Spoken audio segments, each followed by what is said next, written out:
प्यारे भैया बहनों, कक्षा अष्टम पाठ 11 शीर्षक है ऋतुओं का चक्र। आज कक्षा अष्टम की भैया बहनों के लिए ऋतुओं का चक्र शीर्षक पाठ में को पढ़ाने जा रहा हूँ। आप सबों को पता है, पिछले कक्षा में भी ऋतुओं के बारे में हम सभी चर्चा करते आए हैं। भारत में कुल 6 ऋतु हैं।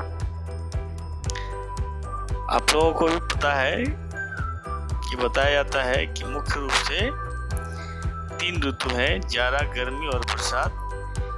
इसके अलावा शरद, हेमंत, शिशिर आदि जो है ऋतुएं हैं। जाड़ा, गर्मी, बरसात के अलावा ये ऋतुएं कुल मिलकर 6 ऋतुएं आती है, जिनका नाम मैं फिर से दोहरा रहा हूँ।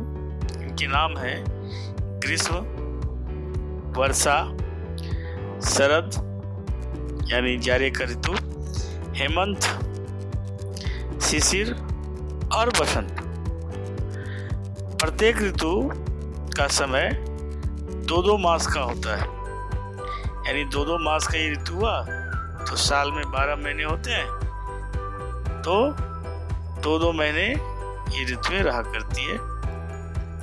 बैसाख और जेठ, आप लोगों में से बहुतों को हिंदी मास का नाम याद होगा। हम लोग चैत्र शुक्ल प्रतिपदा को से जो है नववर्ष मनाते हैं। तो हिंदी माह के क्रमशः नाम है, मैं याद दोहराने के लिए, आपको याद दिलाने के लिए मैं एक बार दोहरा देता हूँ।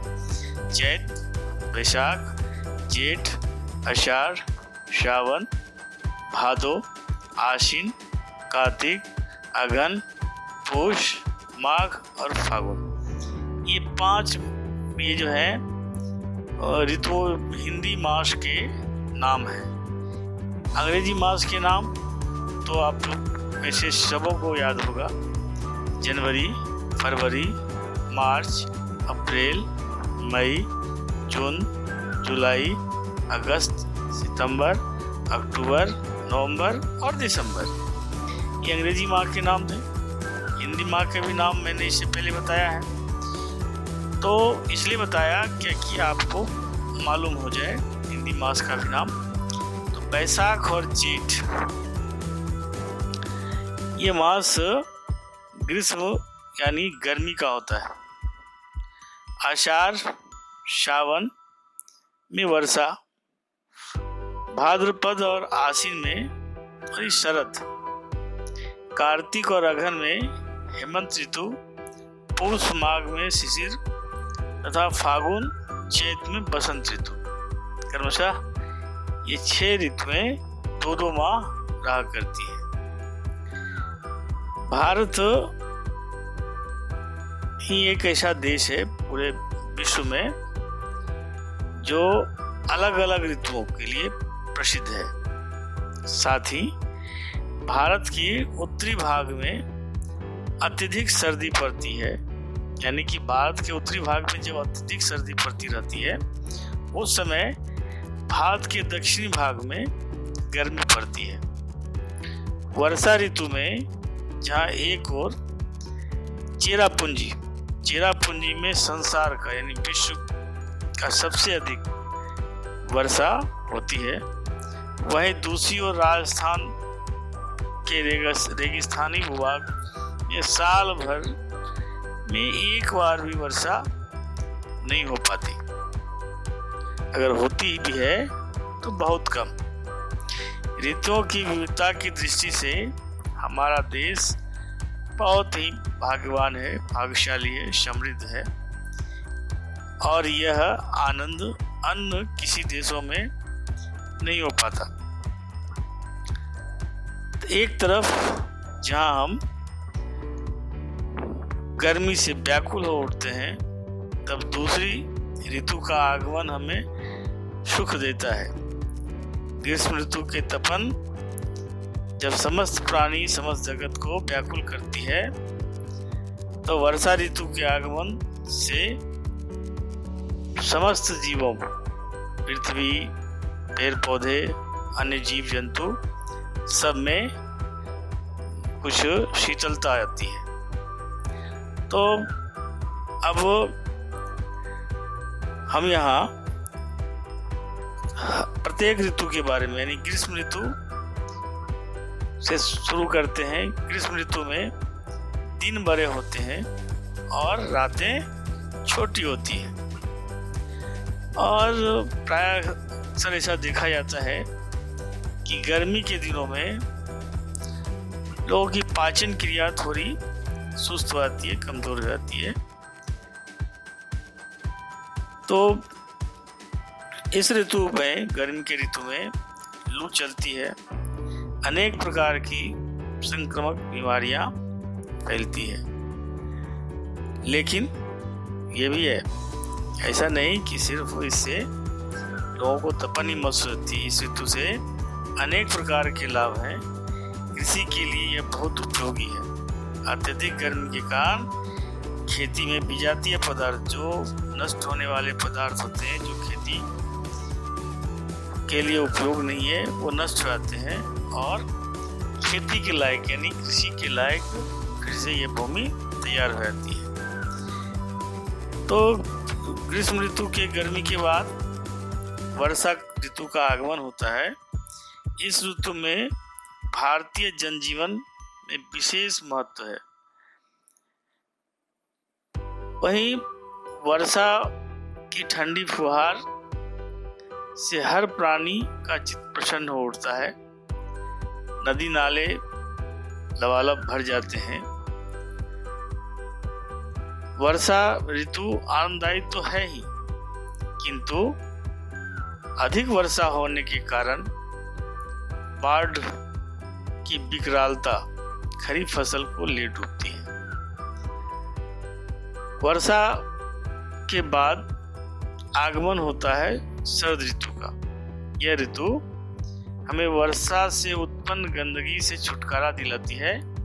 इस ऋतु में ही जो है ना, काली घटाएं नहीं घुमरती, पृथ्वी पर फूल खिलते हैं। आप लोगों ने अभी अभी रामायण सीरियल देखा है, तो उसमें एक चौपाई आती है कि वर्षा विगत शरद ऋतु आई, लक्ष्मण देखो परम सुहाई। यानी कि सुग्रीव ने जो वादा किया था कि वर्षा, अभी तो वर्षा काल है, वर्षा काल के बाद ही सीता माता की खोज की जाएगी।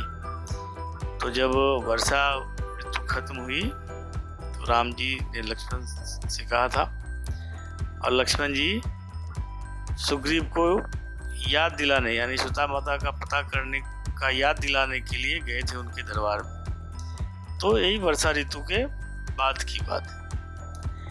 इस ऋतु में, यानी कि शरद ऋतु में चांदनी रात अत्यंत प्रिय लगती है।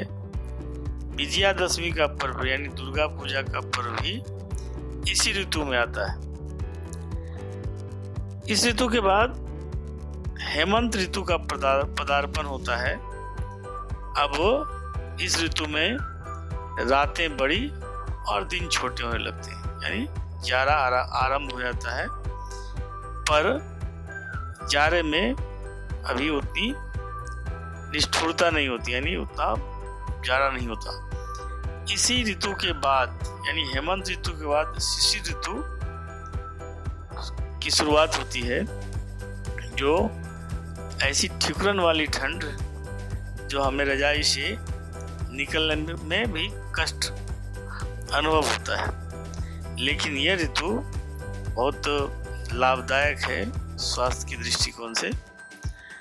अब इस ऋतु में को पतझड़ भी कहते हैं, पत्ते पेड़ से गिरते हैं शिशिर ऋतु के पश्चात, इस ऋतु के पश्चात बसंत का आगमन होता है।